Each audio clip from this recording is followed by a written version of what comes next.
perpendicular to the line y minus 4x plus 3 is equal to 0 passes through the point negative 8, 5. We are supposed to determine its equation. So the first thing we do is to write this equation here in the standard form of an equation of a straight line. Y is equal to mx plus c. So that means we need to take negative 4x and the positive 3 across equal sign. In that case, we shall have it look like y is equal to, when we take negative 4x across equal sign, it changes to positive 4x, and then when we take negative positive 3 across equal sign, it changes to negative 3. So this is the standard form of an equation for this one. Judging from this, you realize the gradient for this line is 4. So if we denote the gradient of this line by g1, then we shall say our g1 is equal to 4. We are looking for the equation of a line that is perpendicular to this line. And we know that for perpendicular lines, the product of their gradients should be equal to -1. So if we denote the gradient of this equation we are looking for, or if we denote the gradient of this line we are looking for as g2 or by g2, then we shall say the product of the gradients should be equal to -1, of course, because they are perpendicular, meaning g1, which is the gradient of this equation here, or this line, times the gradient of this line we are looking for, we see, which is g2, should give us -1. But we already have calculated or found the gradient for this line here, and we have said it's 4. So we can replace this one with 4 and say 4 times g2 is equal to -1.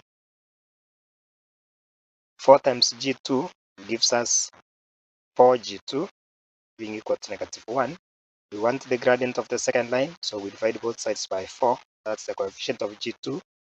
If we do that, you will get this 4 and this 4 cancelling. Therefore, g2 remains here, and that is equal to -1/4.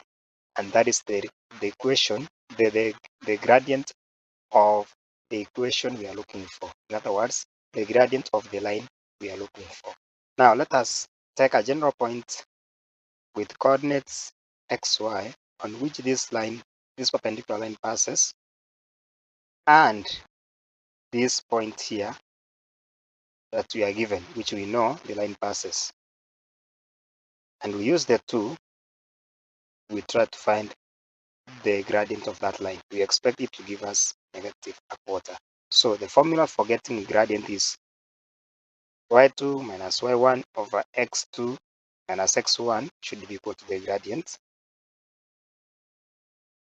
So if we take these points here to be the y2 and x2, we shall have y minus 5 over x minus -8. Remember, this x is this one, minus from the formula, and then x1. Our x1 is this coordinate, this point here, which is -8.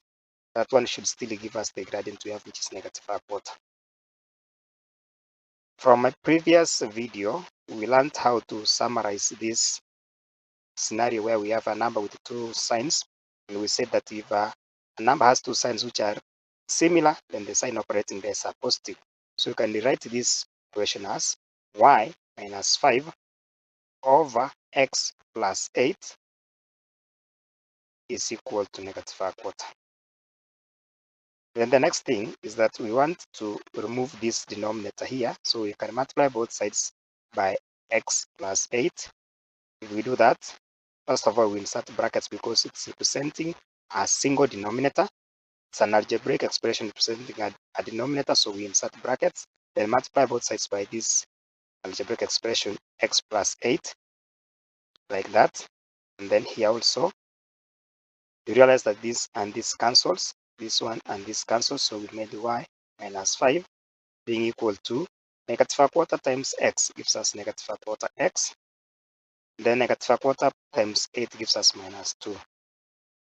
The next thing is to take this negative 5 across equal sign, and therefore what will remain here is y. Y will remain here, being equal to this negative a quarter minus 2. Then when this crosses equal sign, we change it to positive 5. Then simplify this. So we shall have y being equal to negative a quarter x minus 2 plus 5 gives us positive 3. And this is the equation which is perpendicular to the given line or to the given equation we have up there, and it passes through point negative 85. Thank you.